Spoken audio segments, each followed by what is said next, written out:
Hey everybody, call me Felix. I'm here at the beautiful Paoay Church, or the Church of San Agustin, a UNESCO World Heritage Site in the town of Paoay in the province of Ilocos Norte in the Philippines. And we're actually not here for the church, but it wound up being a beautiful day this morning despite the forecast calling for lots of rain. And I'm going to take you somewhere just as beautiful as this. Is right next to it there is an American barbecue restaurant that specializes in, well, brisket, baby back ribs, and so on. But they've got a lot of other entrees to offer. And it has a wonderful view of the San Agustin Church, this magnificent Earthquake Baroque style church. Now it's almost lunchtime here, but we just couldn't help again taking photos and videos of this magnificent church. Now, I was here last December and they were just restoring this, and it kind of has like this alabaster type of look and feel to it. So I'll tell you more about the history of the church on later videos because we'll be around this area eventually. But basically what you need to know is this is what they call an Earthquake Baroque type of church. And it's called such because this, of course, is meant to withstand lots of damaging earthquakes. And, you know, being on the Ring of Fire in the Pacific, you're very likely to go encounter earthquakes. So you'll notice on the sides here, they're buttressed in kind of like an Indonesian type of style, or like an Indo-Malay style. So it almost, even though it says it's Earthquake Baroque, given the era that it was in, it almost has like Gothic features. It has very Southeast Asian features into it. So this is quite a syncretic melange, to say the least, of Spanish, of Filipino, and Indo-Malay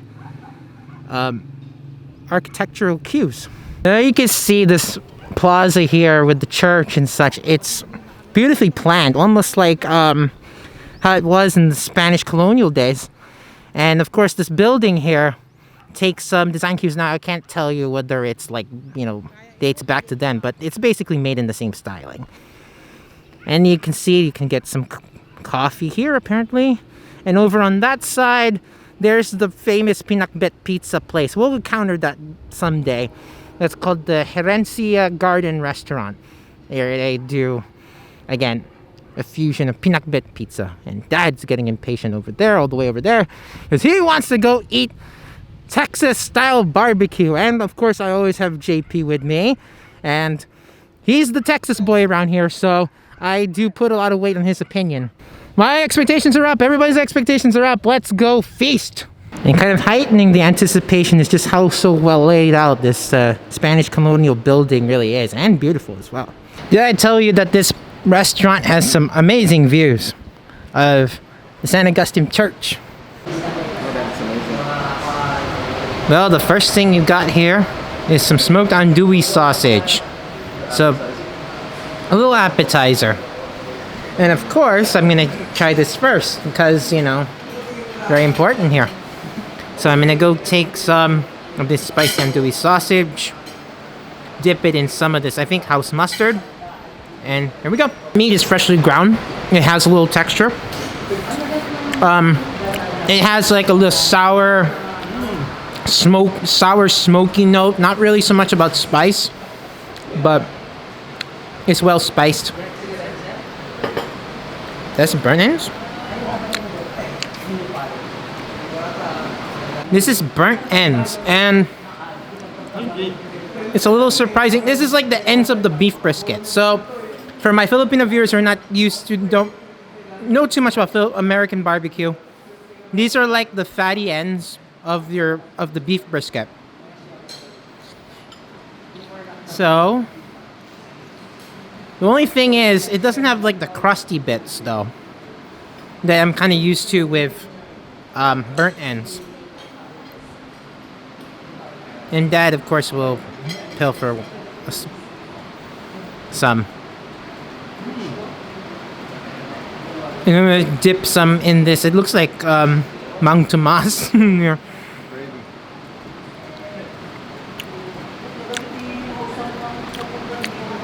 No, that's not liver sauce. It's like we have like a demi-glace thing going on. Kind of reminds me of like, ooh, there's a little bite too. A little bit of like a vinegary sort of spice to that, those burnt ends. But it has more of like a corned beef type of texture than I'm used to. It kind of reminds me of like corned beef. But I love, yeah, the flavor is really good. I think when you say burnt ends, you want it to kind of tart? Yeah. So burnt ends typically, it has like that crust, and it has like some nice fatty bits, and it's really juicy. This is more like of a corned beef type of thing going on, with the same profile of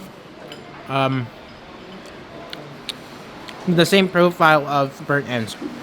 The meat is super tender. Mm-hmm. When you say corned beef, I think probably not doing it justice, but it's super tender. Yeah. It's like a juicy type of corned beef. I mean, when I say corned beef, I'm thinking of like Katz's Deli back home. I'm like in New York. So I'm talking about like the real deal corned beef, not the stuff that comes out of a can. No. What it reminds me of is Katz's corned beef, if it's given like the smoky treatment. But yeah, I love the taste though. And I like that lingering spice that kicks in at the end. It's like a vinegary type of spice. A vinegary type of sealing labuyo sharpness too. Just a wee bit. Mm-hmm. So already these are appetizers, but yeah, we're getting ready for the main events, really. It's a barbecue. Delicious. Delicious. Mm-hmm. He really catered nicely to a Filipino palate too, because again, this is more like corned beef. Again, corned beef in a good way. I'm not, I'm saying it's an awesome way. And the owner, I verified with him. He said, yeah, as long as it's good, as long as it tastes good. This andouille sausage the flavors are awesome. It doesn't really hit you with too much heat. So, spice merchants out there, if you really love your spice, just note that it's a little more toned down, but it really has all the flavors and spirits of wonderful Cajun cooking there. The Filipino palate would love a more sweeter note, but I don't like that. So yeah. This is like heaven. Mm-hmm. So this is the awesome, yeah, exactly. This is the awesome confluence of bringing American flavors, like genuine American flavors home here, and meets the Filipino palate nicely. And it doesn't have to be overly sweet to match the local. And it gives something different that locals normally don't get it. Okay, guys. This is the pulled pork. It's our first real barbecue item here. And of course, passes like the tenderness test just looking at it. And it has, I think, there's this sauce here, which I'm expecting to be like a vinegary sort of barbecue sauce. I'm gonna do this a little differently, because what I'm going to do is make myself a sandwich. Cornbread. You can't have barbecue without cornbread. I'm gonna be a purist about it. And then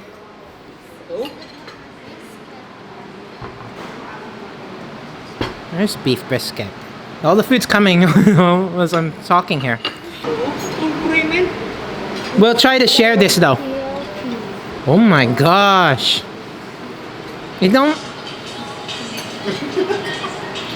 All the dishes are coming hard and fast, and everything looks really amazing. This does not even look like Texas Roadhouse chili. It looks like beef rendang to me. Indonesian curry. But this is what JP ordered. Texas Roadhouse chili.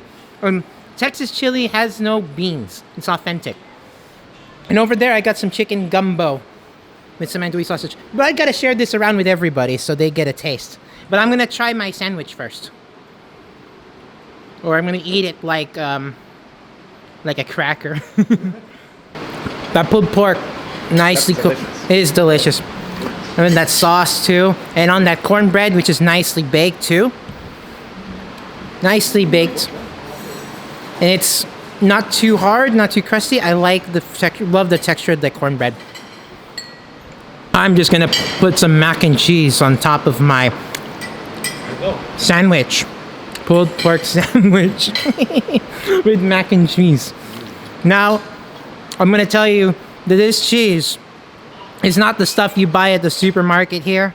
It's like legitimate, like, cheese. Real good mozzarella and cheddar. Oh, there. I really love that combination. None of these guys will let me film and at least take nice pictures here. They won't let me take nice pictures. So, anyway, the rest of the stuff, I mean, those are baby back ribs. Big slabs of baby back ribs. Brisket, there's more baby back ribs. Where am I gonna go now? Okay. Let's have some of that real beef brisket. Oh, with a nice fatty bit too. Ooh, let's get two. Okay. Guys, try that sauce, which is like a demi-glace sort of sauce. Kind of like, very nice. There we go. That brisket is melting in your mouth good. I don't know if we really need the sauce in there. Okay, Texas chili. Okay, I'm just gonna like pilfer from everybody's really. So this is real Texas chili. And it's very fanciful, it's got one siling labuyo in there. So like I said, this looks like Indonesian beef rendang. But you can see lots of ground, I don't even know if that's ground beef, it's more like a mince. Because it looks like our burnt ends almost. Our chili's really good. And the beef, yeah. It's a nice coarse ground beef on that. And it's, for me, I think I like the thickness too. It's kind of a little oily, but it's really immersed well in that sauce. And it's not really spicy, just hits you just like the other dishes so far. Just like a slightly spicy vinegary note, which I really like. It really cleanses the palate to eat more, which I really love. Okay, baby back ribs time. So this is special because they say that this ham is imported from Spain, or why they call it ham, because I'm always, it's like first word association really comes from Spain. You're thinking of ham already. Get that. Wow, MP. Yeah. Got a good crust in there. That's always like the hallmark of a good rib, if it has a good crust, but this is more a smoked. So this is like different from, you know, other ribs you'll find here, because this is taken in a real smoker. And I think it's slow cooked in the smoker too, because you want it slow and low, the heat. All right, there you go. What I really love is the smoky flavor of those ribs.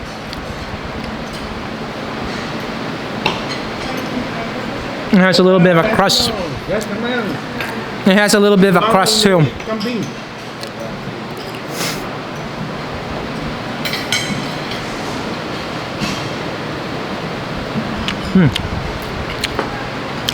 One thing I really love is the sauce, the taste profile. Not too sweet, a little vinegary, a little spicy. Thank you. And it has a little bit of a crust, which is like what you want out of good barbecue too. So even like the top has a bit of texture, like a little slightly coarse. And pretty peppery too. And last but certainly not least, a Cajun specialty. This is a chicken gumbo. It's got chicken, andouille sausage, and of course some rice. Because, you know, JP didn't think that you should eat rice with gumbo, but it's a nice stew thickness too.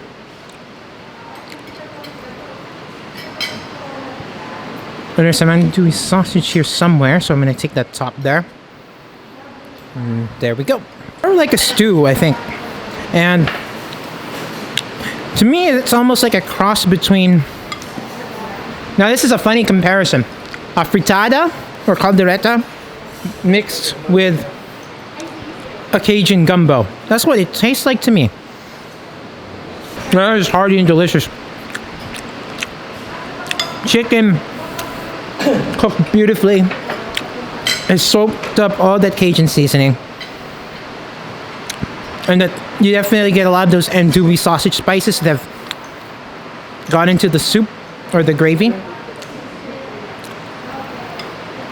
And it accentuates the tomato and the spice and the broth.